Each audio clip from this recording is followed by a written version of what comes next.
Mr. Vandenberg? Oh, Arthur. Mr. Buchanan is expecting you. He's waiting for you in the lounge. Oh, would you please tell Mr. Buchanan and Mr. Vandenberg will not be coming. At least, not yet.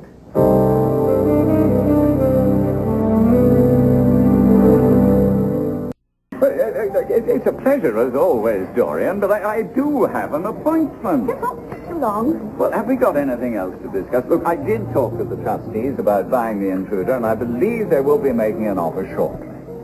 Marvelous. But actually, I didn't want to talk to you about the intruder. I want to talk to you about the book that I'm writing that you're going to publish. Well, not another advance, I hope, so soon. No, I just had a brainstorm. What if I don't write the standard autobiography? What if I do something a little bit more daring, more experimental? Such as? Such as write it as a dialogue. Dialogue? Yes, a dialogue with the only person who knows enough about me to qualify. Myself.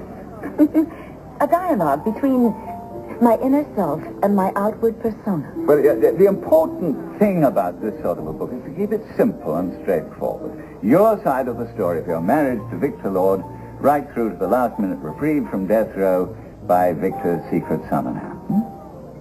David. Actually, I just found out that Viki has no idea that David is going to inherit this huge trust fund. How much is it? Oh, roughly $30 million. Oh, my. Well, Viki is totally in the dark. Well, that is a surprise. But then Sloane didn't know about it either. I told him about it shortly before he died. He seemed stunned. One would think that David would discuss it with his own family, but apparently the subject never came up. Now, of course, Viki mustn't be told. Oh, why on earth not? She'll learn eventually. Yes, but with the pain of Sloane's death so fresh, she's in no shape to hear such news. Really? Why not? Oh, trust me, Arthur. Viki is much too fragile right now. This kind of news would be a terrible shock to her. So you mustn't tell Viki about David's inheritance, or tell anyone who would tell Viki. You see, the state she's in now, news like that could be very damaging. You haven't seen Viki since Sloane passed on. I've never seen her so shaken. Believe me, I mean, she does not need to hear this news about David's inheritance. One thing I'd like you to explain, Dorian. Why I'm suddenly so concerned about Viki. Oh, that too, I imagine it. I hate to see anybody in pain. Oh, I was going to say how curious it is that you always bring the talk round to David's trust fund. That's an exaggeration. You've asked me about it every time you've seen me. I'm just concerned about Viki. I don't want her worrying about David. And to go back to the earlier point you made, since when have you been so concerned about Viki? Isn't it really Dorian Lord that worries you? This has nothing to do with me. Well, now, if Viki begins to doubt David Vickers' truthfulness, doesn't that make it awkward for you, since, as I recall, it was David who produced the evidence that got you off death row? One thing has nothing to do with the other. No? No. So Viki is your concern, as she is mine. And I think that Viki has every right to know about the trust fund her late father set up for her brother. Arthur. Hey, really, what is the harm in it? I think I made myself abundantly... There you are. I thought we were going to meet in the lounge. Oh, I'm very sorry. I got way late. So it seems. Hello, Dorian. Clint. Well, shall we? I yeah. mean, if you're through here. Oh, I believe so, yes. If you'll excuse me. Arthur, think very carefully about what I said. Well, let's get in a seat out here.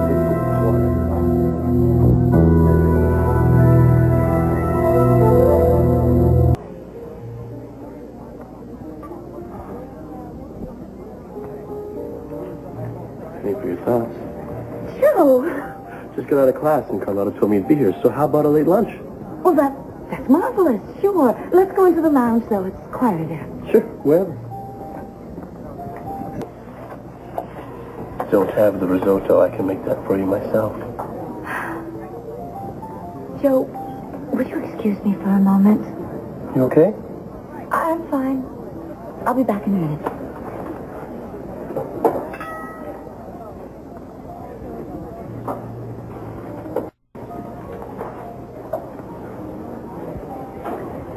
Joe, would it be all right if we skipped lunch? I'd like to go home. You really are sick, aren't you? Not really. I'm just feeling a bit... What's going on? Is there something happening that I should know about? Look, above all, I don't want you worried, all right? Mi dispiace. I want to know. Well, I ran into your father a little earlier. Well, what did he do? Nothing. He was a bit cold. I'm sorry about that. That's why I didn't want to tell you. Because I don't want you feeling worried or sorry. I don't know what to do about him. Or my family, or Mom especially. There's nothing to do. I just wish they could see you through my eyes. Maybe in time. Yes, you're right. Maybe it'll take time and distance. Joe, maybe I'd better go away for a while. No. Just for a little while. Just till things cool down. No, you're not going anywhere. I love you, and I don't want us to be apart. Ever. I love you too. Look, the Dorian I love fights for what she knows is right. Okay, she takes risks. She doesn't run away and hide. I don't know, maybe you should try talking to Mom. Just one more time. Anything, just don't run away. You're right. I'm not a quitter, and I don't run away. No. And I don't wait for trouble to find me. I go find it and fight it. I'm going to make this work.